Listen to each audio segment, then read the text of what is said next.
could I so humbly come to save my soul and heal my heart?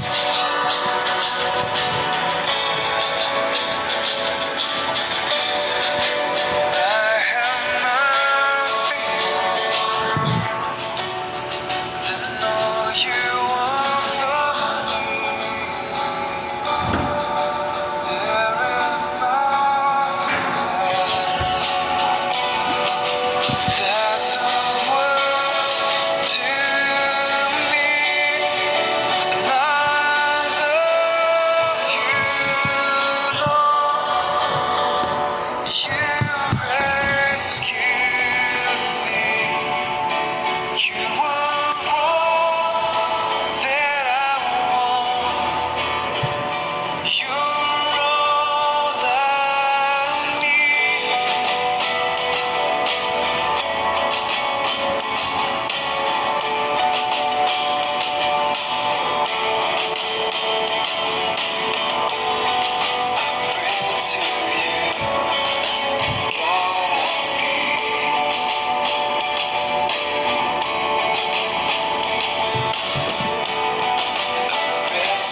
Isang magandang gabi po sa inyong lahat mga kababayan, mga minamahal.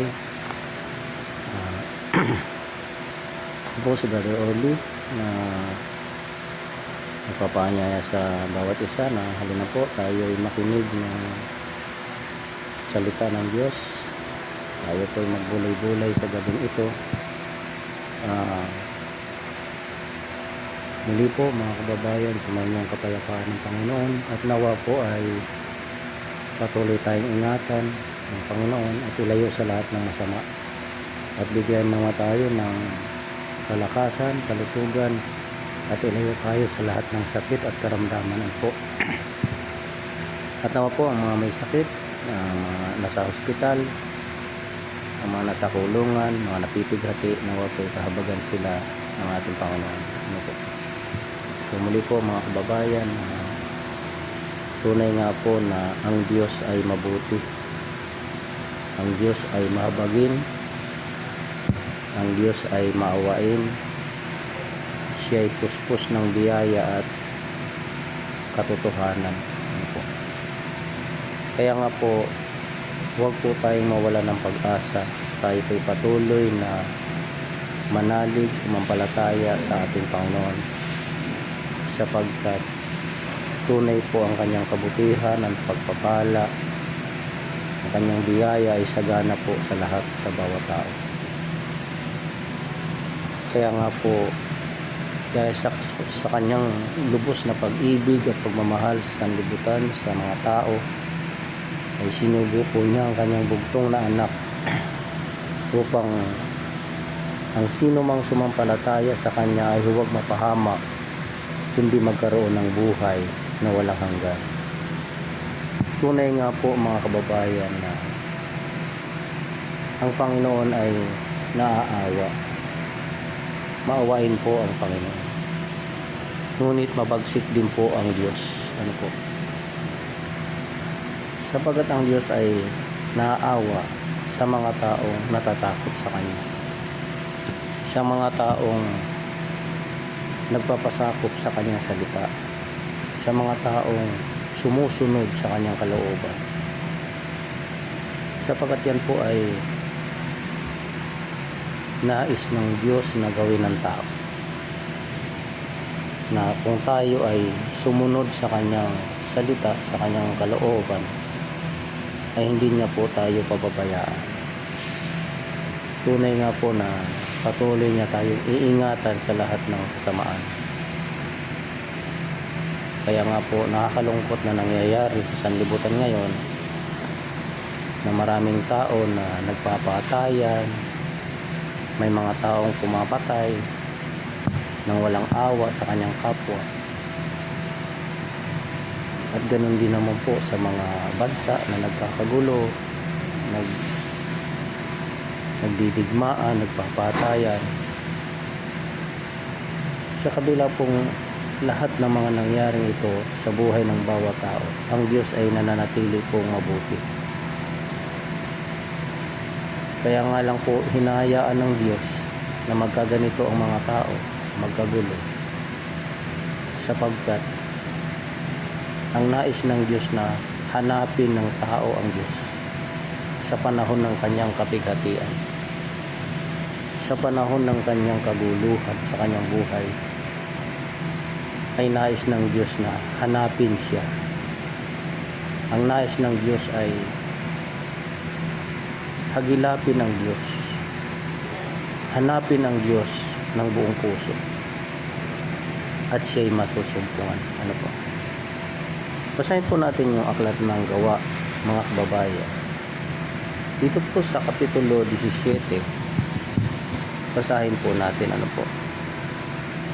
Gawa 17. Talatang 24 po ng Gawa. Ano po? Kapitulo 17. Ang Diyos na gumawa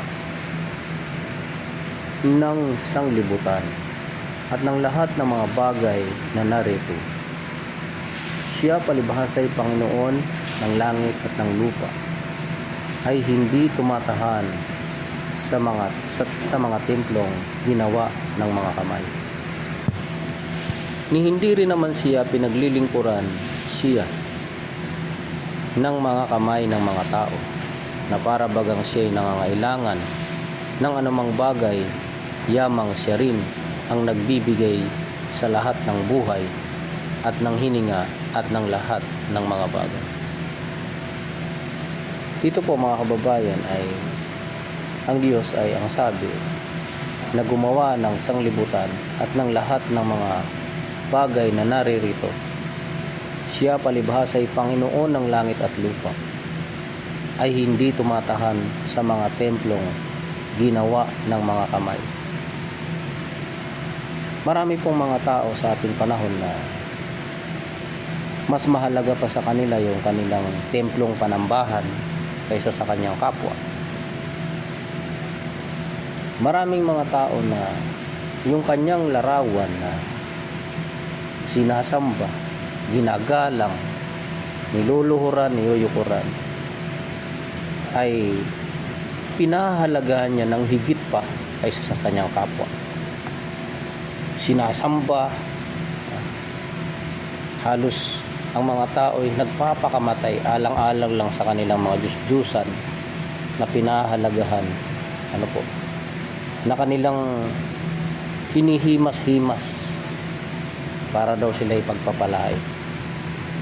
Ngunit ang sabi ng Diyos, hindi siya tumatahan sa mga ganong ginawa ng mga kamay ng tao. Ang sabi rito, hindi rin siya nangangailangan ng anumang bagay. Kagaya nitong ginagawa ng maraming tao na naglilingkod sila sa Diyos sa pamamagitan ng kanilang mga larawan, mga rosaryo, kung ano-ano mga ginagawa ng tao. Hindi po kailangan ng Diyos ang mga ganyang paglilingkod.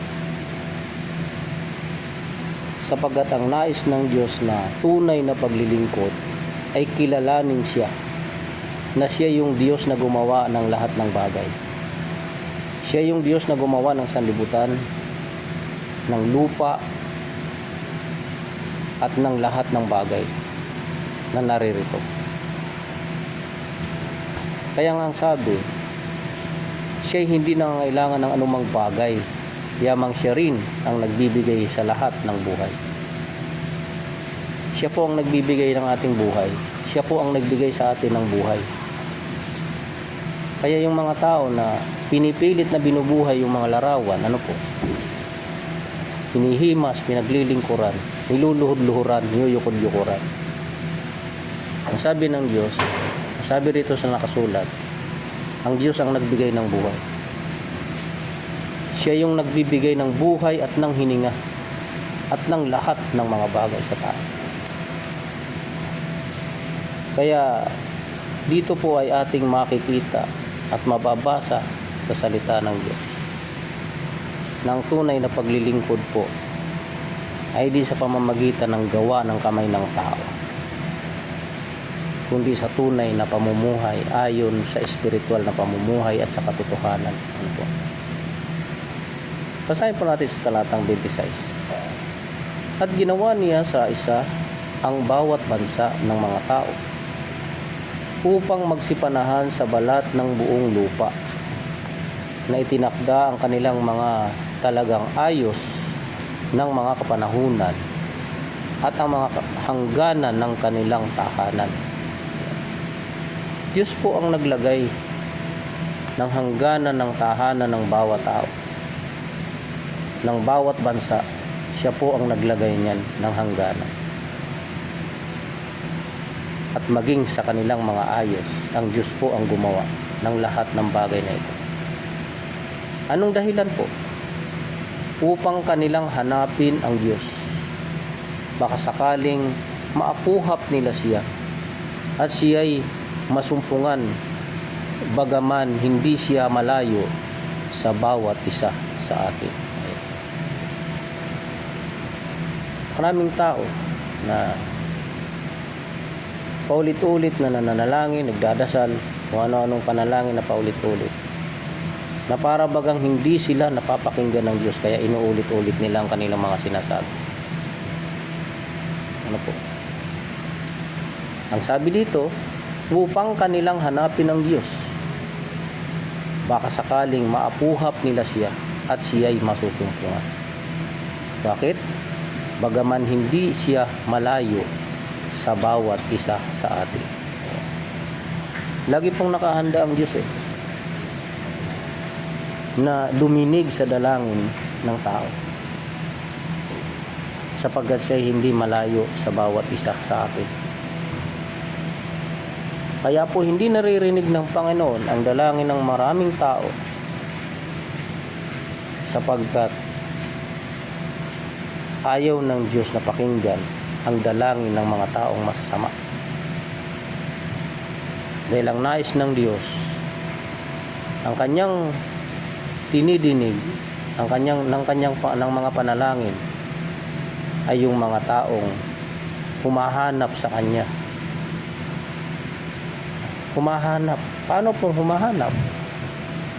Pwede na po ba yung nakikilala ng Diyos ang tao, ngunit hindi naman siya kinikilala ng lubos, na hindi naman sinusunod ang kanyang salita? Sabi nga po ng ating Panginoong Jesucristo sa Juan 8:31, ano po? Na ito po ay madalas nating binabasa, na kung kayo'y magsisipanatili sa aking salita, tunay nga kayong mga alagad ko.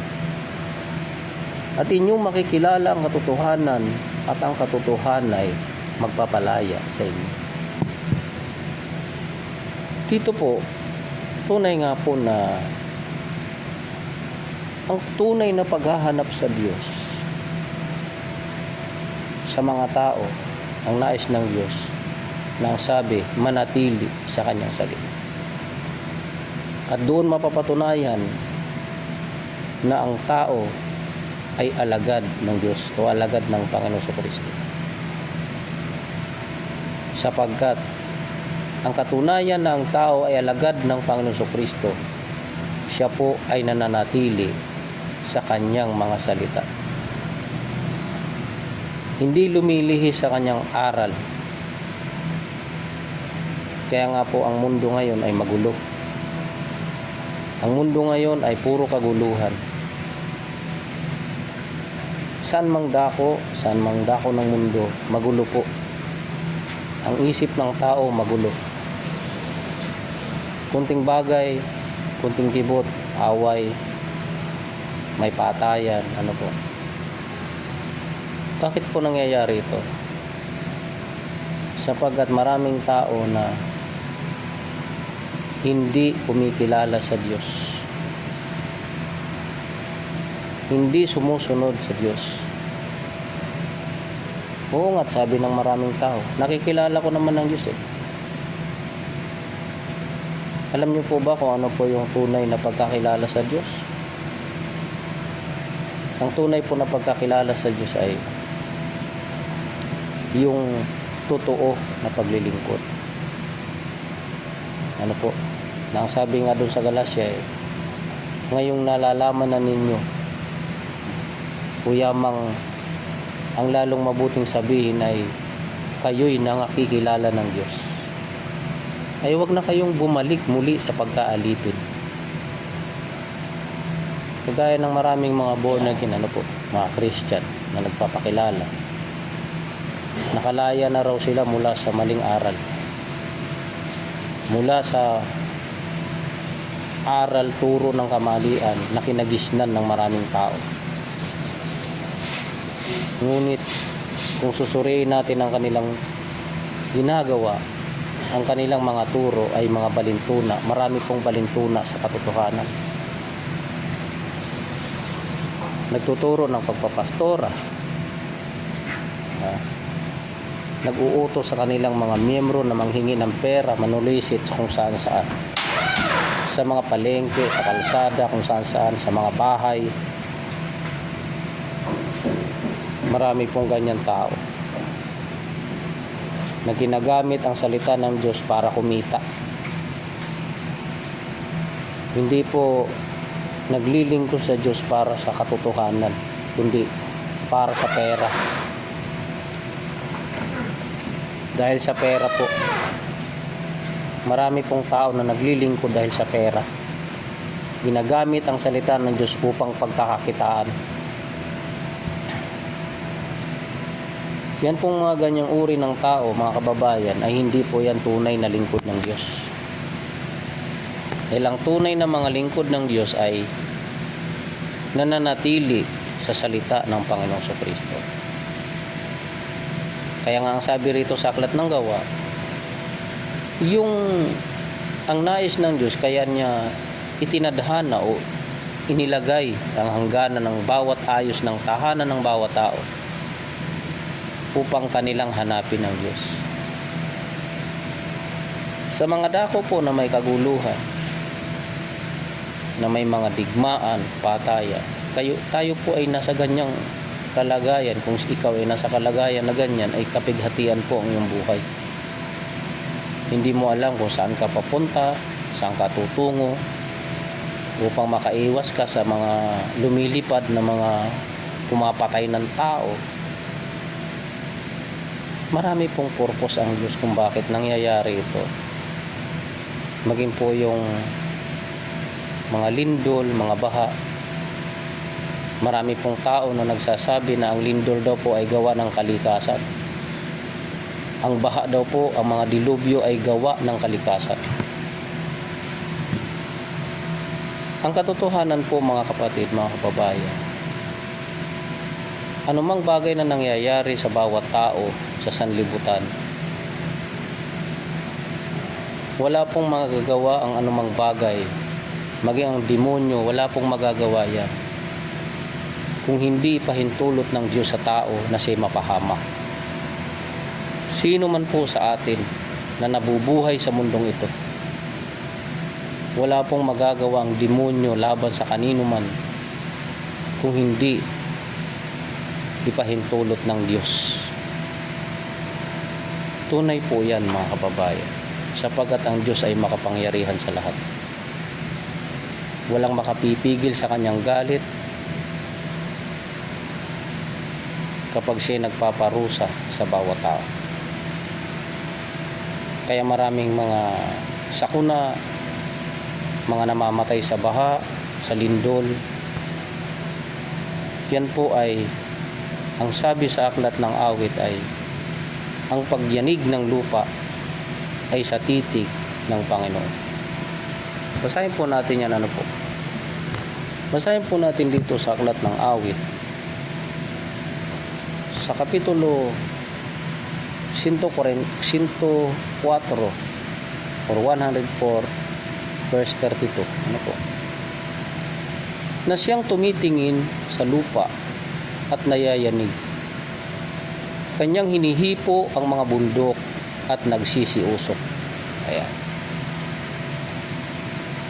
Sa talatang 31 po, manatili nawa ang kalwalhatian ng Panginoon kailanman. Magalak nawa ang Panginoon sa kanyang mga gawa. Ayan. Ano po yung mga gawa ng Diyos? Magagalak ang Diyos sa kanyang mga gawa. Ano po ang kanyang isang ginagawa? Sapagkat binasa natin sa Aklat ng mga Gawa kanina, na siya ang gumawa ng lahat ng bagay sa lupa, sa sanglibutan, at lahat ng mga bagay na naririto ay siya ang gumawa. At siya rin nagbigay ng buhay sa bawat isa sa atin. Walang sino mang tao na mga makapagmamalaki na kaya siya nabubuhay dahil sa kanyang pagsisikap. Tanging Diyos lamang po ang makapagbibigay ng buhay sa bawat tao. Ano po?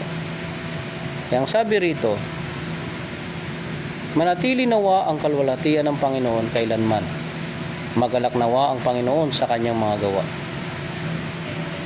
Na siyang tumitingin sa lupa at nayayanig. Kanyang hinihipo ang mga bundok at nagsisiusok. Sino po ang nagpapayanig sa lupa? At sino po ang nagpapausok sa mga bundok sa bulkan? Walang iba kundi ang Diyos. Maraming mga lugar sa mundo na niyayanig at marami ang namamatay.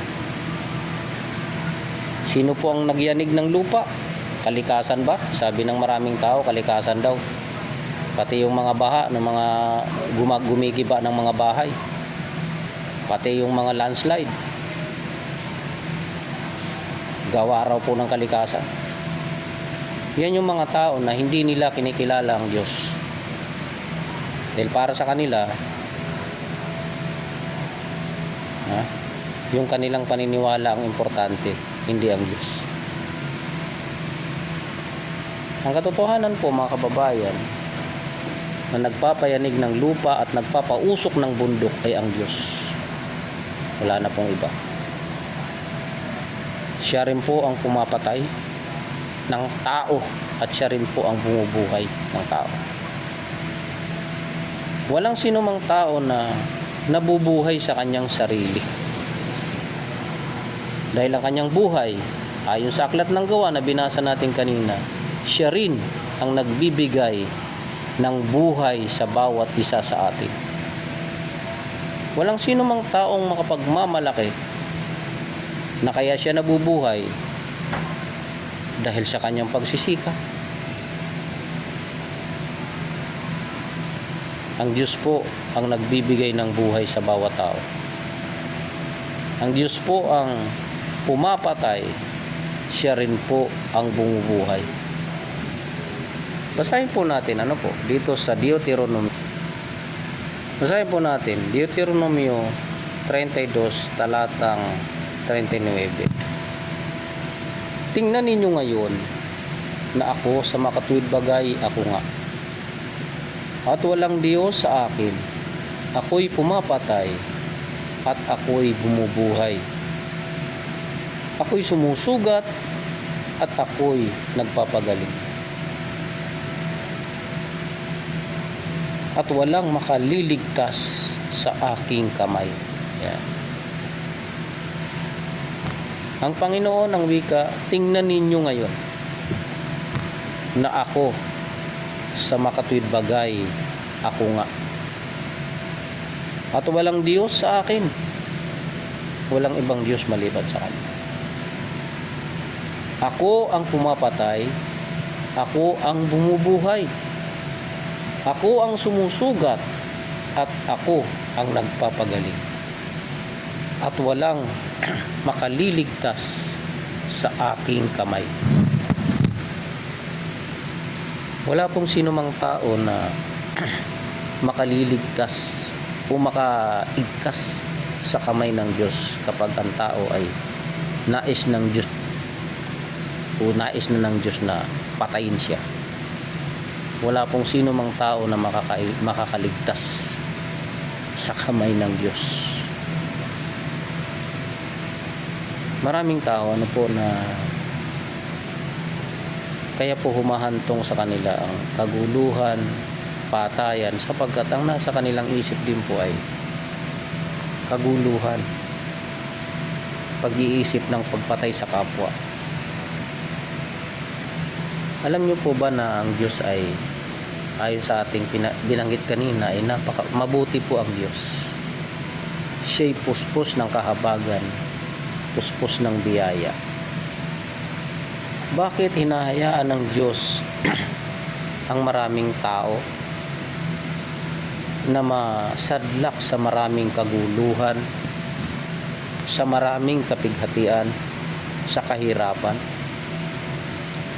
Sapagkat ang nais ng Diyos ay hanapin ang Diyos. Hanapin siya ng buong puso at siya'y masusumpungan. Ayon nga po sa binasa ng sa aklat ng Gawa na upang hanapin nila ang Diyos. Kaya pag hinanap ang Diyos ay masusumpungan.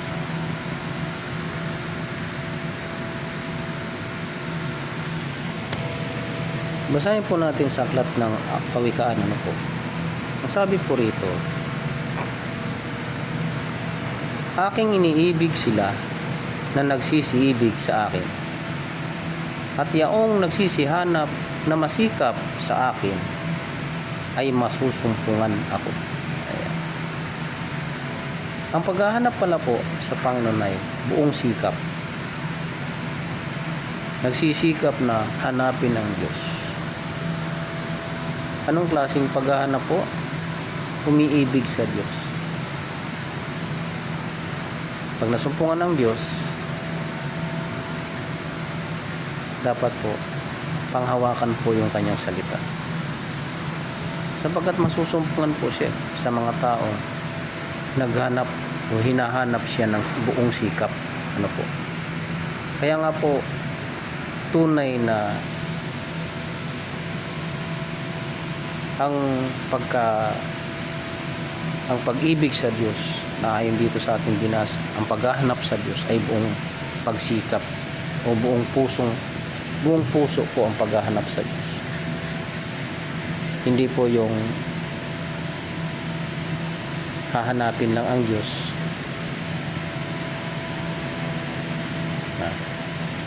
pag siya ay mayroong kailangan, pag siya ay humihingi ng kayamanan. Marami pong tao na lumalapit lang sa Diyos dahil sa mayroon siyang hinihingi. Kaya pag hindi tinanggap,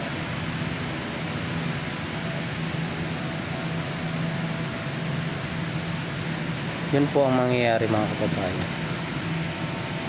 Kaya nga po, basahin pa po natin dito sa sa Jeremias, ano po? Jeremias kapitulo 29 talatang 13, ano po?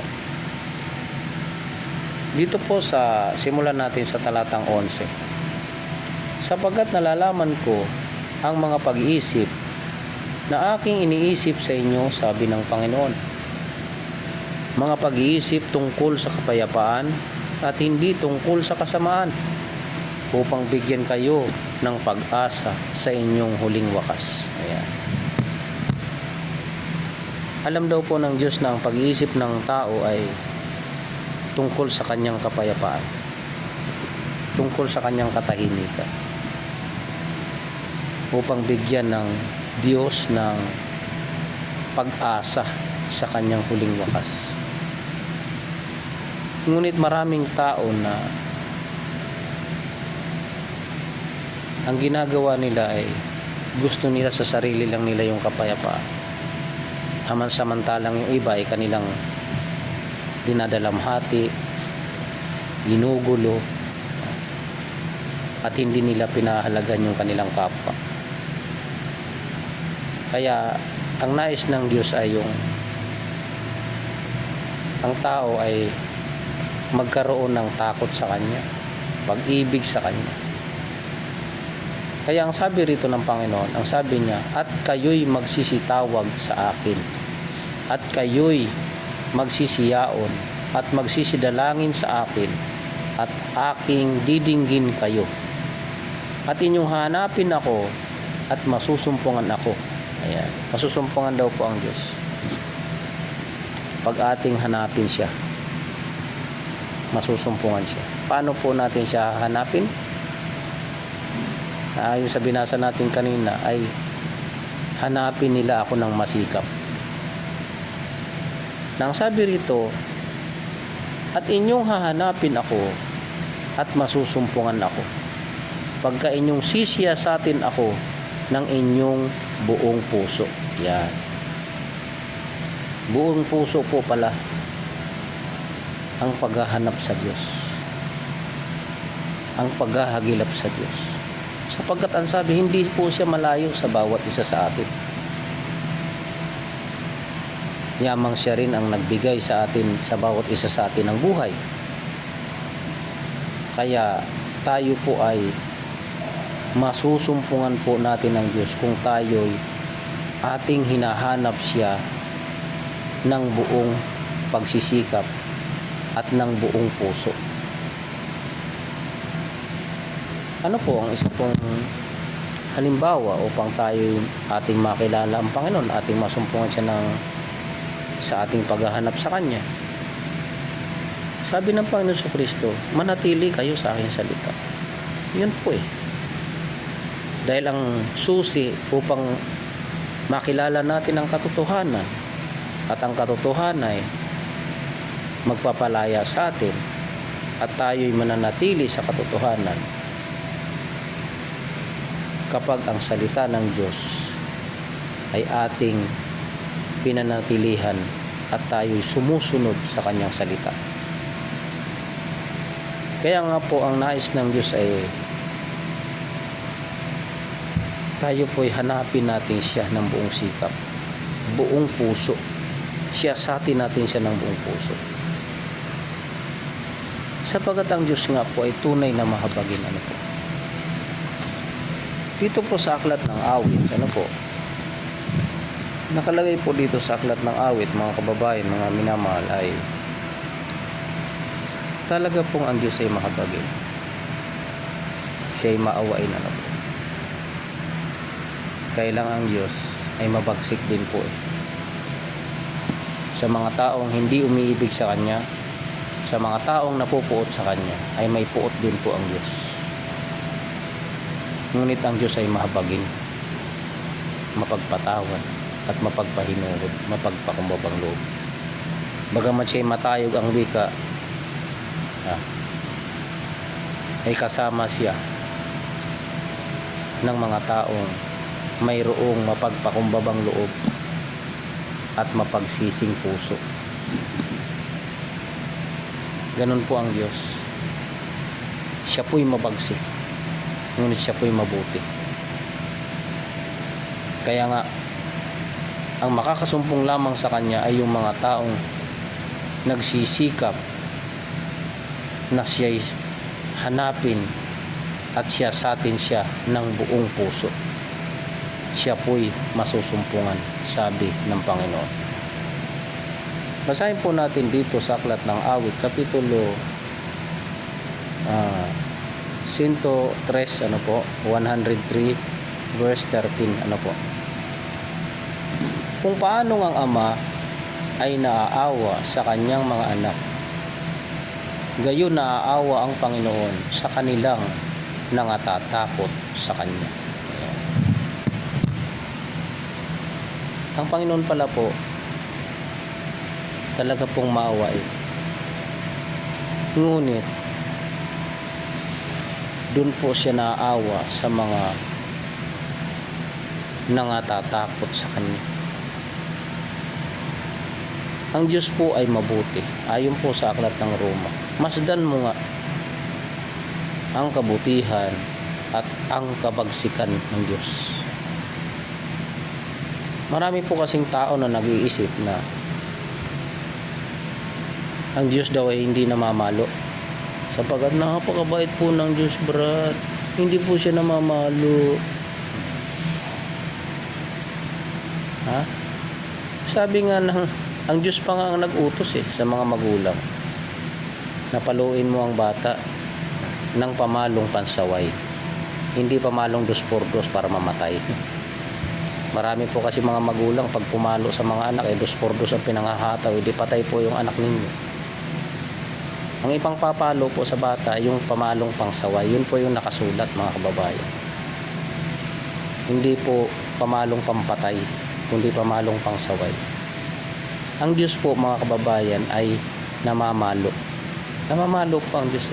Nakalagay po sa Hebreo yan na kung paano ang ating mga ama sa laman ay nagpaparusa, ay ganun din po ang Panginoon nagpaparusa sa kanyang itinuturing na mga anak. Ayan. Kapag pinapalo po tayo, yun po'y parusa upang tayo'y maituwid sa ating mga maling gawa. Ano po? Basahin po natin ang Hebreo 12. Ano po? Na dahil sa ito'y parusa, kayo'y nagtitiis, inaari kayo ng Diyos na tulad sa mga anak, sapagkat alin ngang anak ang hindi pinarurusahan ng kanyang ama. Marami po kasing pastor na hindi nila alam kung ano yung palo na pag namalo ang Diyos, pinaparusahan ng tao para maituwid sa kanyang pamumuhay. Sabi ng ibang mga tinuturuan ng mga pastor na ito, hindi nila alam na, sabi ba naman Di naman ganun si Lord Brad. Di naman talaga siya namamalo. Kasi mabait po si Lord. Opo, mabait naman po talaga ang Diyos. Napakabuti pa nga po ng Diyos eh. Higit pa sa sinasabi ninyo ang kabutihan ng Diyos. Ngunit, ang sabi dito, siya'y nagpaparusa.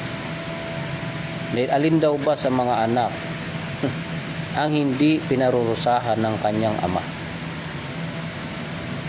Parusa po na hindi ka mamatay. Yung parusa na marami naman po kasi yung pinanghahato, bakals ng sinturon, tatama sa ulo, tatama sa mukha, tatama sa mata. Napakadelikado po yan mga kababayan.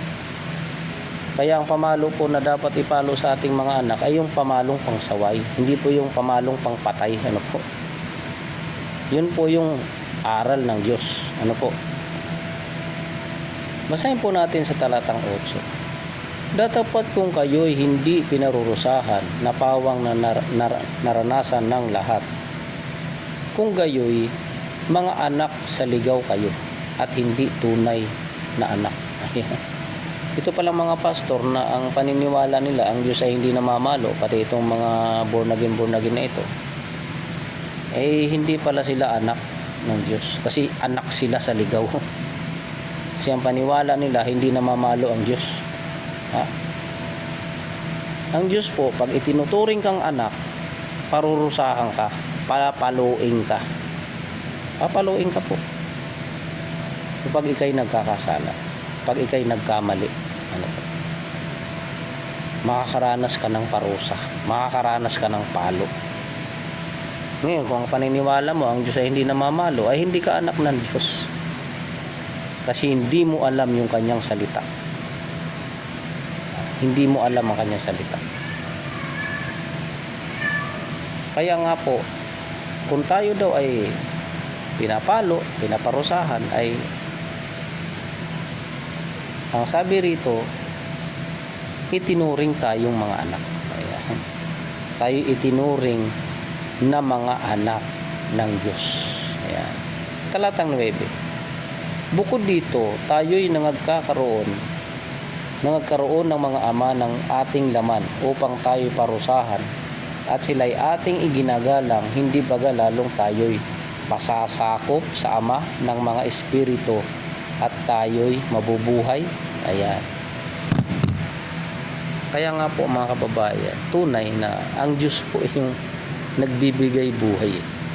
Kilalanin po natin siya na mamalo rin po siya. Ang Diyos ay kung paanong ang ama ay naaawa sa kanyang mga anak, gayon naaawa ang Panginoon sa kanilang nangatatakot sa Kanya. Kaya ang Diyos ay pag ang tao ay natatakot sa Kanya, kaawaan po ng Diyos yan pag yan po ay umiiyak, nananalangin, humihingi ng sorry sa Panginoon pag nagkasala. Yan po kinaawaan po ng Diyos yan. Naaawa ang Diyos sa mga taong natatakot sa Kanya. Kaya tayo po matakot sa Diyos. Tayo po magsilapit sa Diyos. Tayo po hanapin natin ang Diyos ng buong puso, buong sikap, sapagat siya'y ating masusumpungan. Dahil hindi siya malayo sa bawat isa sa atin, mga kababayan. Sumuli, mga minamahal, mga kababayan, ito po ay patuloy na paghihimok sa bawat isa sa atin na patuloy po tayong manatili sa katotohanan. Tayo po ay manatili sa aral ng Diyos. Tayo po ay manatili sa aral ng ating Panginoong Jesucristo. Sapagat yan po ang magbibigay buhay sa atin, ang ating pananampalataya sa ating Panginoong Jesucristo. Kung tunay tayong sumasampalataya sa ating Panginoong Jesucristo, ang sabi niya ay ating ganapin yung kanyang mga salita. Kung tayo'y manatili sa kanyang salita, tunay tayong mga alagad niya. Sapagat yan po ay utos sa mga apostol na gawin mga alagad ang lahat ng mga bansa. Sila'y bautismuhan sa pangalan ng Ama ng Anak at ng Banal na Espiritu, at ituro sa kanila ang lahat ng mga bagay na iniutos ng Panginoon. Ituro sa bawat tao, ituro sa bawat miyembro ng mga ituro ng mga nagtuturo ng katotohanan, ituro sa bawat tao na ganapin ang lahat ng mga sinasabi o mga iniutos ng ating Panginoong Kristo. Yan po ang utos ng Diyos. Yan po yung nakasulat sa Mateo 28 talatang 19 hanggang 20. Ano po? So muli mga kababayan, God bless po sa inyong lahat. Nawa po'y patuloy kayong ingatan ng Diyos at ilayo sa lahat ng masama. Nawa'y patuloy tayong bigyan ng Diyos ng kalusugan, kalakasan, at ilayo tayo sa anumang karamdaman. Ano po? At sa lahat po ng mga nakikinig, ano po, pagpalain po kayo ng Panginoon at nawa'y ingatan kayo palagi ng ating Diyos. God bless po sa inyong lahat.